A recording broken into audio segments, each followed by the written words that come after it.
Welcome, ladies and gentlemen, to Commodity TV and a new edition of our online interview series. We want to talk today to John McConnell, the CEO of Victoria Gold. Hey, good morning to Canada. How are you doing, John? Yeah, no, very well. Good morning to you from Vancouver. Yeah, from Vancouver. Beautiful. Great.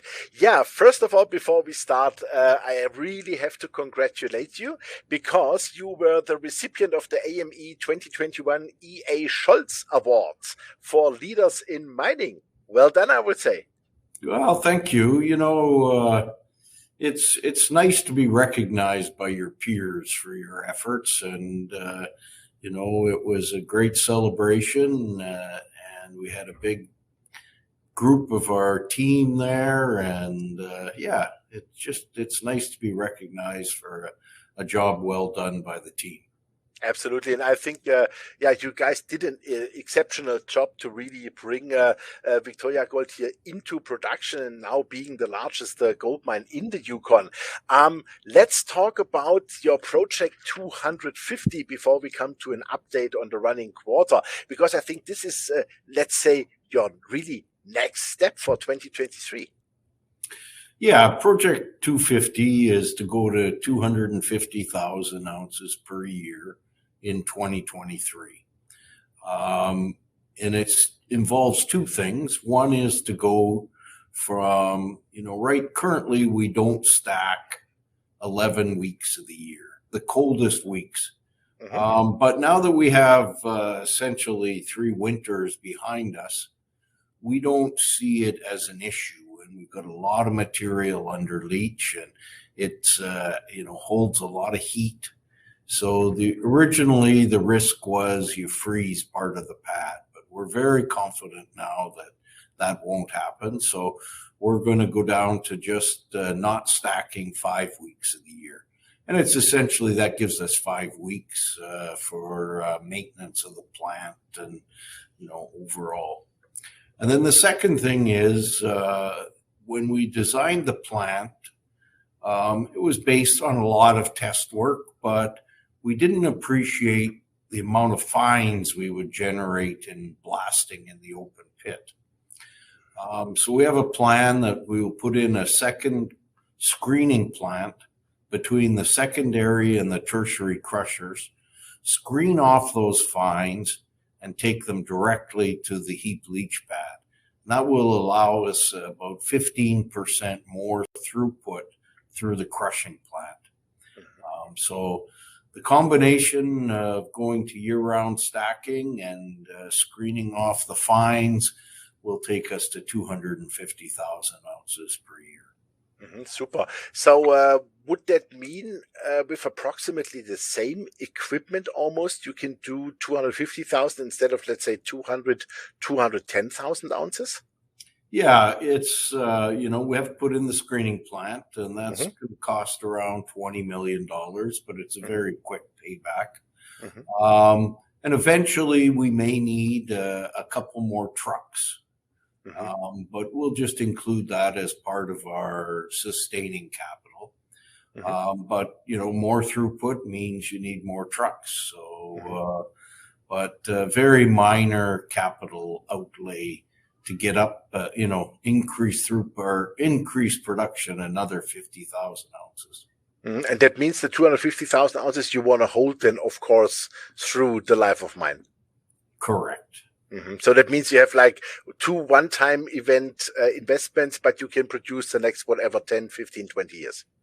Yeah, well, and you know, that's a good point. We do have Project 2040, which is extending the mine life another 10 years. And that's through mining Eagle to a deeper depth.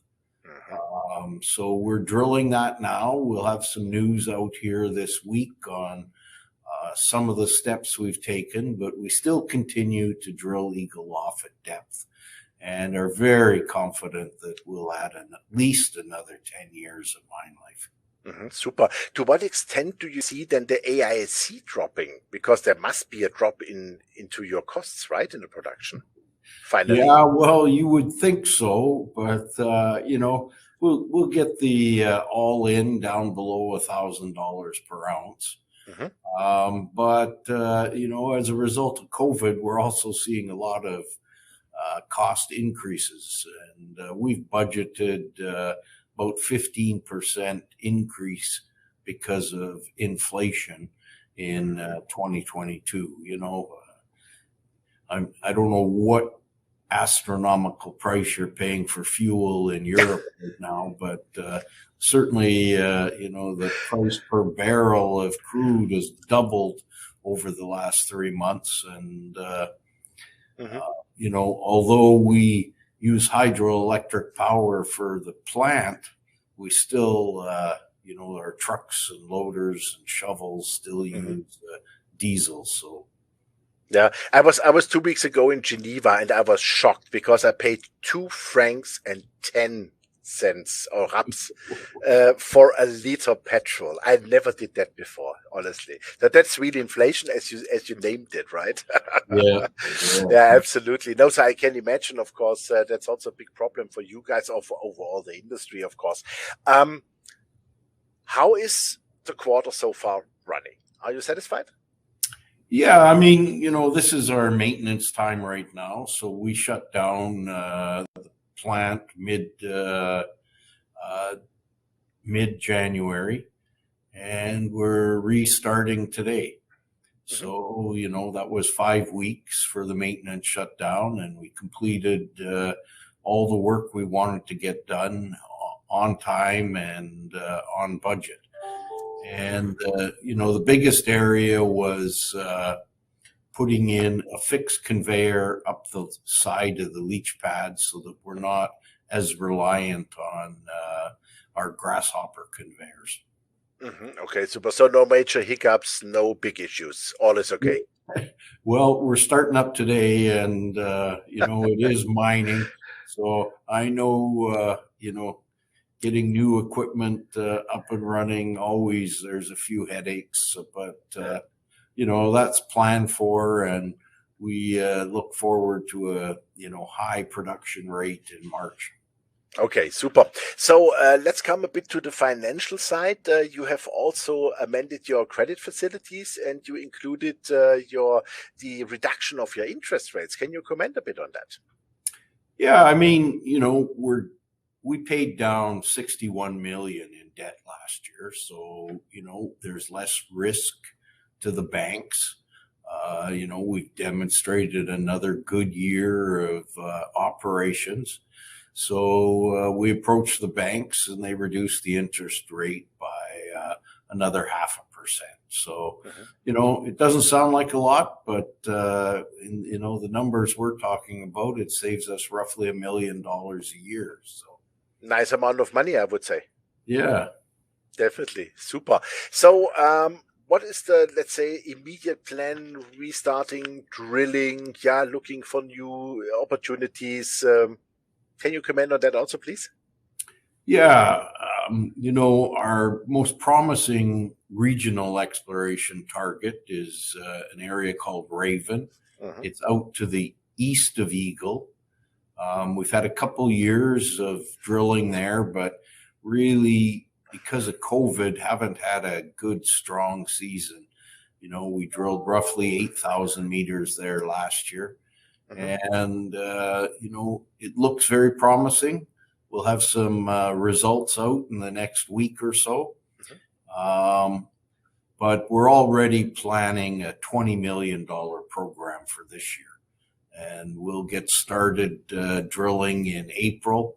And we're going to set ourselves up so we can drill right through to the end of October. And the plan is to drill it off and have a resource reserve out by the end of this year, and then we'll move to a PEA in 2023. So that would be then the next mine. Well, it looks promising. Love it. Okay.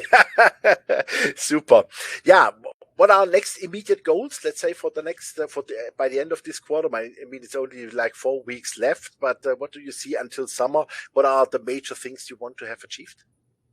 Yeah, I mean, we'll get out our quarterly results early in April. We've got the first drill holes coming out of Raven from last summer here in the next couple of weeks. As well, this week we'll get out some information to the public on our deep drilling program at Eagle. So, those are the real catalysts coming up over the next few weeks and months. Fantastic, John. Then we look forward to the catalyst because I have a good feeling that we speak then quite soon. All right. Super. Thank you very much. All the best. Have a great day. And keep us posted, please, and talk soon to you. Okay. Thanks, Jochen. Thank you. Yeah, ladies and gentlemen, that was John McConnell, the CEO of Victoria Gold. And you heard it. Things are progressing well. The maintenance phase is done. They restarted today the mine. Things are looking great. They paid down last year $61 million in debt. Exploration restarts, $20 million budget this year. And also the project 250 is well underway. And lots of catalysts to come in the next weeks and months. So stay tuned. Really make sure you have some Victoria Gold in your portfolio. Thanks for watching us and bye-bye from Switzerland.